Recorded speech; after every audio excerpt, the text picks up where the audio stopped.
meetings. They're pretty fascinating. Anyway, two TVs here. This one was here already as part of the original room. The society just bought this one and donated it to the Moose since they let us use their facility. And they hooked it up, and we're hoping this thing works all the time. So here we go. Okay, want to give recognition. Okay, part of the answers and the information we use, we have several books. Here's one right here, Tell City, Indiana, and these are for sale. I think $10 each. Is that right? Somebody? Yes. Okay. We also drew information from Kathy Finley's book, Volume 1, and Kathy Finley's book, Volume 2, and Mike Rutherford's book,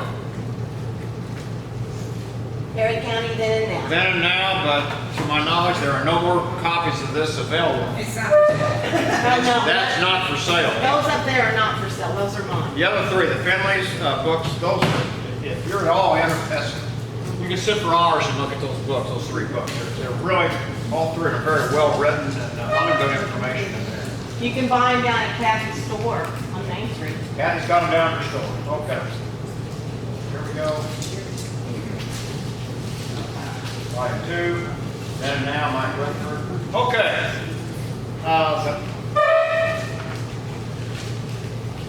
Do we especially want to thank the Moose for allowing us to use this facility. They've really been wonderful. It's a wonderful organization that lets us do this. And the format for tonight, we were going to do teams, but decided against it because this meeting is going to last 1 hour. I'm going to correct this. Will end at 10 minutes after 7. And if we have teams, it would have to run 2 hours or 2.5 hours. No, that's not, that won't work. So here we go. We're just going to throw the questions up here on the screen. Julie Dixon did all this. And you can talk about it, and after about 30 seconds, I'll pop the answer. The first one is, what group? Hey, Bill. Tell City. Bill, use the microphone. There you Thank go. you very much. There you go. He's just waving around. I thought it ain't going to work. I might just start singing, Chris. All right, thanks. Okay. What group founded Tell City? That might blurt it out for me. Swiss Colonization Society. Swiss Colonization Society is correct. You can answer a question out loud, but you cannot be a member of the Historical Society. The board. This is like ABC, these guys. Okay. The board. But you were with me. There it is. Swiss Colonization Society. I'm going to throw in some extra information. They had their first meeting in the back room of a tavern in Cincinnati on Market Street. Market Street, Front Street, down near the river. And that building was there until about 40 years ago. Until I think the Great American Ballpark swallowed it up. And I'm going to turn my phone off. I don't need this. Might be funny. Yeah, thank you very much. All right. But about, I'm going to say, 45 years ago, there was a group of Tell City Historical Society members that went to Cincinnati to visit this place because it was still there. They got on a bus. I couldn't go. I had rugrats running around, and I just couldn't go. But my mom went, and she told me about it. They pulled in front of this tavern, and it's kind of a rough part of town. And all of them got out. Most of them, some of them had walkers and canes, who knows what. It's Edgar Shergans and that bunch. And they walked in. I guess those people looked at these bunch of rough characters and they said, "What is this?" They all walked in. They kind of looked at each other. Somebody from the Historical Society said, "Drinks on the house." Well, they were immediately best friends. Immediately. And they stayed there for an hour. They got to look at the back room. And after an hour, the bus driver said, "Time to go." So they all hobbled back into the bus. And all the guys stood out front, waved, "Goodbye, come on back and see us." Mom said it was quite a lot of fun. especially when someone said drinks on the house. And we continued to buy those guys drinks. Okay. And the next question is, oh, okay, by the way, this is the original map of Tell City after it's platted. If you notice, there is a first street. Maybe on the next slide. It's on the next one, okay. There is a first street down there. I think it's been swallowed up by the river now, but It's way down here. yeah. This is first. There is a first street. It's between Rubens and down that area. Okay. What's the original name of Tell City? Elevation, correct. Got it. Elvita. Once you use your Computer's Tell City district. Computer can. What year was Troy founded? What? What year was Troy? Troy is the second oldest city in the state. I don't hear very well, so yell it out. Troy was founded in 1803. 1803. Now, Vincennes and Fort Wayne fight over who was the oldest city. Well, Vincennes was a fort, Fort Wayne was a fort, and they fight over who was first, but I don't care, Troy's second.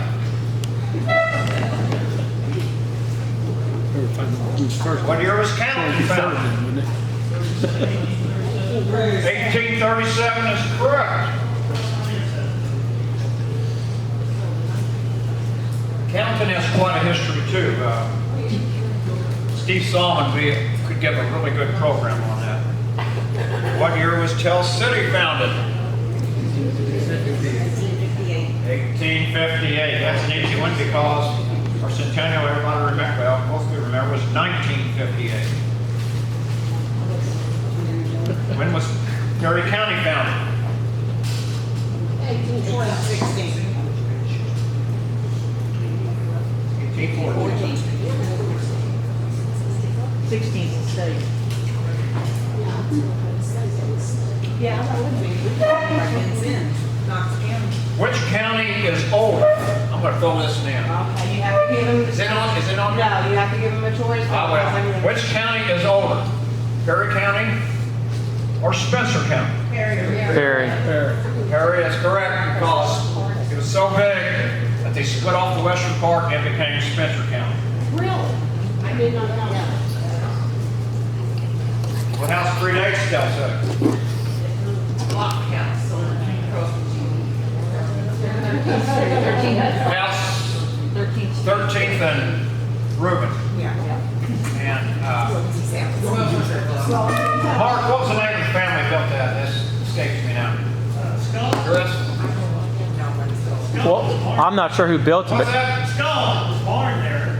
I don't know if it's his. Halfland stayed there, but I don't. Halfland stayed there, but I don't know who built it. I Halfland don't was the remember. surveyor of Tell City, and he stayed there when he moved here. They hired a surveyor to come, and that's why Tell City is laid out. That's a German influence.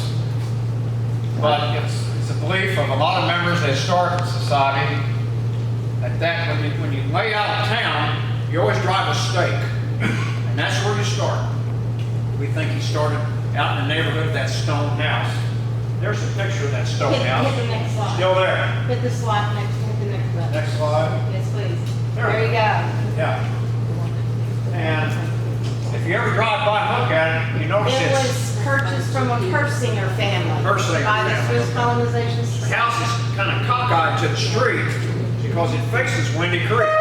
That's where a lot of the activities in early, before Tell City was here, was down in Windy Creek. It faced the creek. But if you notice, that house is perfect alignment with lots. So that's why we think the surveyor started right there. But he Somewhere had out to in start there. there. What? It had to start there. That's where he slept at night. That's right. So He you couldn't think go he down walked First out? Street and come home and say, hey, 13th Street's gonna go right through this house. That's exactly right. Didn't want to streak on the house was perfectly aligned. Okay. Where was the first house in Tell City built? Actually, a log cabin. Where the frost top is. And there's a picture of it. They were tearing it down in 1904, and supposedly the Rossman family, John Rossman, he's a lot of people know John, he lives in Indianapolis now. His grandpa was up on top of there. Grandpa or great-grandpa up on top there, tearing it down. That camp shaker was one of ours. You see that log cabin that's exactly like what was the way they were built up at Shubel Village, or what's the name of the show, Barnwood Builders or something? Yeah. They tore it down. Who was the first mayor of Tell City? Shriver. August Shriver, correct. He was a very prominent person in Tell City. First female mayor. And the answer is? Gail Strasell. Thank you very much. Here she is. Who was mayor during the centennial in 1958? Nicky Bynum? Nicholas Bynum. He was the mayor, and he died before the end of his term. He was actually a very good baseball player when he was younger. And where Kathy Finley's shop was a Bynum confectionery. Really, a lot of history in her building. Matter of fact, she put a doorway in the back of her building. They knocked part of the wall out, and they found a Civil War sword inside the wall. Nobody knew it was there. Like, ooh, what's this? Civil War musician sword, dated 1864. She still has it. Nick? Okay, who was the mayor that fulfilled Nicholas Bynum's term when he passed away? Leo Simpson. He passed away, and Dad took over and was mayor for 6 months, or until the term ended. Can I say something about that? Yeah. I noticed when I looked at that he signed up the day after the Pearl Harbor bombing. Yeah, he enlisted with Joe Harding the day after Pearl Harbor bombing. Lyman enlisted Yeah. that day. As did a lot of people. Okay, what mayor had City Hall built? This is a good one. Well, that's easy. What mayor I know. had City Hall built? You're not allowed to answer. You can't answer. You're on the board. You can't answer. Somebody take a shot. I walk by it every day. The sign. There's a little. The answer is A.P. Finn is correct. There you go. A.P. Finn was a prominent businessman. The Chairmakers Union started in the 1880s, I believe. 1865. What? Chairmakers Union started in 1865. 65, Chairmakers Union.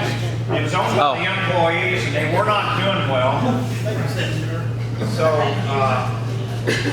AP is the guy who went and bought out the employees, and he brought it all together and made it work. He was a very prominent businessman. He became mayor. He built City Hall and sold it to he offered to sell it to the county for the county courthouse for $1. $1. At the same time, County was building their courthouse. At the exact same time, there was kind of a race who was going to get it done first. And they said A.P. Finn, Mike Rutherford gave a talk on one time about 40 years ago. According to Mike Rutherford, A.P. Finn knew all along Tennessee would never get that courthouse from County. Never. That's why he offered it for $1. He allowed County to come in underneath it and give it to the county. County paid for it. Well, they stole it. They what? They stole it in the middle of the night. Well, they did steal it in the middle of the night. There was a court order coming from Boonville to move the courthouse from the old courthouse in County to Tell City. There was a court order. And of course it came over here by horse. And the county clerk who locked up the old courthouse was a man named Skull. It might have been John Skull. And he left, he locked up the courthouse, he said 6 o'clock, and he would walk to Tell City, probably try to catch a ride on a horse or a wagon. But as he rounded the bend where Radio Shack is, there's a bend there in the old road. They rang the bell and counted. All the citizens turned out, all of them, and they moved the courthouse records to the new courthouse. It wasn't even done yet, but it was done enough. They moved them all up. The next morning, court order arrived, but it specifically said the records will be moved from the old courthouse. It gave a date to the new courthouse in Tell City, but the records were gone. Therefore, the order became moot. Counting got the courthouse. But they said A.P. Finn knew all along he'd never get it, and that's why he didn't just give it to the county. He allowed County to give it to the county, and County paid for it. There is a picture in one of those books over there that actually shows them moving the records from the old County courthouse to the new one. I'm sorry I didn't get it in The there. whole but I found- town of Yes. County turned out. Every breathing soul. Hey, Bill, And they got it moved, yeah. let me add to that. I don't know 100%, but City Hall is one of the oldest, longest, continuous, originally used city halls in the state. Okay. It's an oldest, Older than continuous use. one of. I can't prove it's 100%, but you look at a lot of the older settled communities, they've built newer city halls since then. And ours is Well built built, and uses built, one yes, it is. since Okay, then. next. So, Okay, there used to be a cannon at City Hall. My dad told me about it. It was a Civil War cannon, and it had some, you know how they put the cannonballs in a pyramid? My dad told me when he was a little boy, him and some of the boys used to push that thing down, and roll things all over the place. And he said, yeah, then they came up, welded them all together for a pyramid. So what happened to the cannon? Mark Laughlin took it. Mark Clapham, you cannot answer this. What happened to the cannon? What happened to the cannon? Don't answer. You can't answer. World War II. No. It went into, they're not supposed to answer. You know all the answers. It went into the World War II scrap metal drive. Dad said Jess Dobie had the only equipment in town to pick it up and took it to the scrap metal drive. And Dad always suspected that Jess would have moved it to one of his barns just to hide it, to keep it. But I asked Mike Dobie about it one time. He said he knew every building that Jess Dobie owned, and he said it's not there. So it got melted down. The scrap metal drive for World War II was the largest scrap metal drive still in the history of the world. Everything got thrown away. The antiques, everything. It's remarkable. And there's a picture of it. It's gone. Next. Oh, this is good. What happened to the famous William Tell and Son statue? Stands in City Hall on its route to Tell City for the dedication of said statue. It was stolen. It was stolen up in Ohio. It was in the back of the trailer. Somebody stole the trailer. They stole the trailer, and there you go. The U-Haul. I thought that was cool. But they found it just in time for the dedication. And they got a picture here of a fellow. That's Austin B. Carbon, Judge Carbon. He paid for it. Nice fellow. Where was the first July 4th celebration held in Tell City? This is from an old article I read. Where Jim Rice? I can't hear Mark. By Franklin School, up to. The answer is they marched a bunch of kids up in town. They all had hats and banners. They marched out to about where the tennis courts are, and the baseball field and the swimming pool. That was a gathering place. It was next to the creek, and it was not forested. But that apparently was the first place where the 4th of July celebration was held. Next. 1 year. It's been 1858.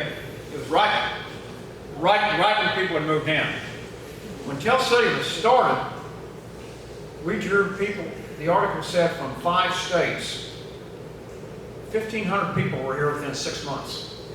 And the County newspaper said Tell City is a buzzsaw of activities. They were clearing out the streets, and factories were being built, shingle factory, hub factory, all sorts of stuff. It was a buzzsaw. one of the first families that moved here was the Marchand family. Everybody knows the Marchands. And they came here from Wisconsin. I don't know why, I don't have an answer on that, but that was one of the families that came here. Very next. That's where you're at. Oh, sorry. In 1915, Main Street was officially named Main Street. What was the name before that? 8th Street, correct. All right. Oh, this is a good one. What year was Main Street concreted? And if you go down past Schaefer and Paul, and you can see the old pea gravel concrete. Go ahead. 28 and 29. And the story on that, Albert Honstein told me this one. The state concreted old Highway 37 from the Derby turnoff into Main and 37, down by the CNS gas station. And for those people who remember old 37, it was a very good road, but it was narrow. And the cars got wider, and they put shoulders on both sides of it. And if you remember, those shoulders used to cave in all the time. It wasn't safe. It was a bad road. You know, but this concrete was just done. It was a magnificent job. And they did such a good job, and when they got down there in 1927, at the end of the year, the city hired them. He said, you got the equipment, you got the crews, just calling up Main Street. So they went up Main Street, circled City Hall, kept going up to Main, and went as far as they could go till they hit the river. Remember, there was no flood wall then. Backed up and went up Washington Street to 12th. And it took them 2 years to do that. And Albert said that if you look at that street down by the old Swiss plywood building, the part that burned down, it's still in absolutely perfect shape, despite all those big trucks that used to roll in and out of Swiss plywood. Those big, heavy semis, it's in perfect shape. But Albert said that in the 60s, the city was on a paving frenzy. They paved everything. And they decided to pave Main Street. Albert said he just begged him, don't pave it. You don't need to. Because the joints were all perfect. It was just a real smooth ride down there. It got paved. And I had an engineer tell me later, when you paved it, it trapped the heat underneath there, and it caused everything to start buckling and moving. Those concrete slabs started moving, and that's why it's bump, bump, bump, bump. And it's been done 3 or 4 times. They've cut those seams out, and it's a pretty smooth ride now. But that's part of the problem. But if you drive around City Hall, you'll see that old parts of it, the old pea gravel concrete, and it's in absolutely perfect shape. Next, what name predates the name of St. Paul's Church? What was the first name of St. Paul's Church? St. William. St. William is correct. It was, the first church was actually built, you can read it up there. I found that interesting. Yeah, it was farther down on Main Street. And it was St. William Parish. And the bishop came in one day on a Sunday, and he found that the parishioners down there grubbing stumps on a Sunday. He got so upset, he said, you're changing your name to the patron saint of heathens, St. Paul's. And that's why it became St. Paul. Was there ever more than one Catholic church in Hamilton? Yes or no? Yes. Yes. What's the name of the other one? St. Patrick's. St. Patrick's, that's correct. It was down close to Hoover Funeral Home, Hamilton Chapel. This picture shows St. You got a picture up there? Right here, Yeah. and St. Michael's here. St. Patrick's was Irish, and St. Michael's, I think, was German. So there we go. They were fighting in Europe, and they're fighting over here. Oh, this is a good one. Julie's the one who found this one. How many courthouses has Perry County had? Courthouses, not cities. Courthouses.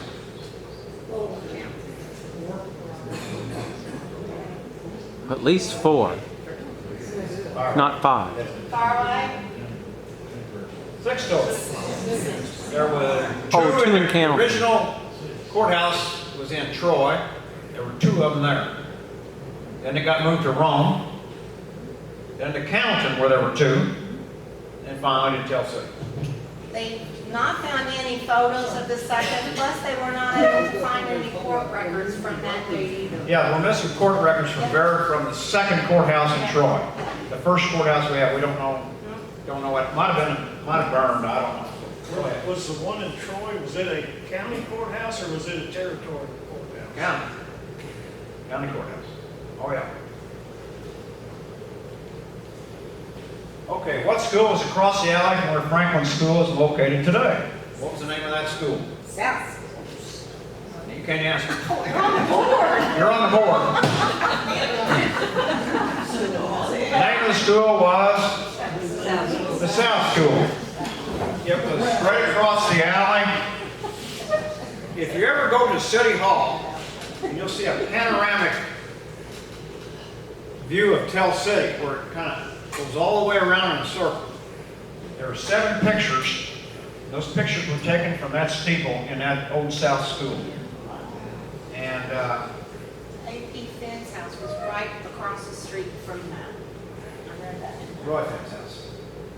Roy Finn? Roy It's- Finn. AP's on South Street. Yeah. All right, ready? No, hold on a second. Okay. It was torn down. I don't know what year was it torn down. It just 1909? 1909, but that's when it got moved. I don't know when it was torn down, but you can see that big cut in front of there. See that big cut? That's where they brought in a steam shovel in 1903. And that was the biggest cut in the state of Indiana. That's where they were starting to use steam shovels. The biggest cut in the state of Indiana because 9th Street used to go up there right next to the school and then curve back down. Is that why they decided to do away with this school then? No, it wasn't big enough. I think it they were having problems with it. Okay, next. How did Legion Field get its name? Legion Field, where we play football. American Legion, wasn't it? American Legion paid for it. That's why they named it Legion Field. I did not know that. And there's a picture of a lot of the ladies' auxiliary in front of the old Legion building, which burned in the 60s, I believe. Okay, next one. What year was Hoosier Heights Country Club founded? Take a guess, somebody. Take a guess. 1922. 42? 22. 22 is a good guess. 27. And the reason is that was right, 27, 28? 28. 28 is when they started building. I think the transaction, it's whatever. There were golfers. We had a golf course down where Maxon is. And they had 4 holes.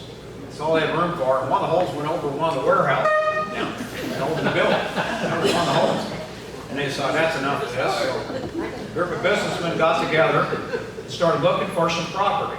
And anybody remember Henry Off? Yes, Henry Off, an old man, Henry Off. yes. He said, he came in and said, I know there's 40 acres and it's cheap. That's where it is now. It's old coal mining property. There were a couple orchards out there and there was an old house right there, number 1 fairway, an old shack. You can still see where it was. There's a dip in there. On the back side on number 4, there are old coal mine shafts to the left and to the right, and they've all been blasted shut. But that's where it was, and to the west of the golf course, this direction, where all those houses are built, Joe Dom and Don Neal and all those houses there, that was offered to the club for $500 in 1948. That whole area, the whole area, a man named Beck Werner owned it. And he offered it to the city, or he offered it to the club for $500.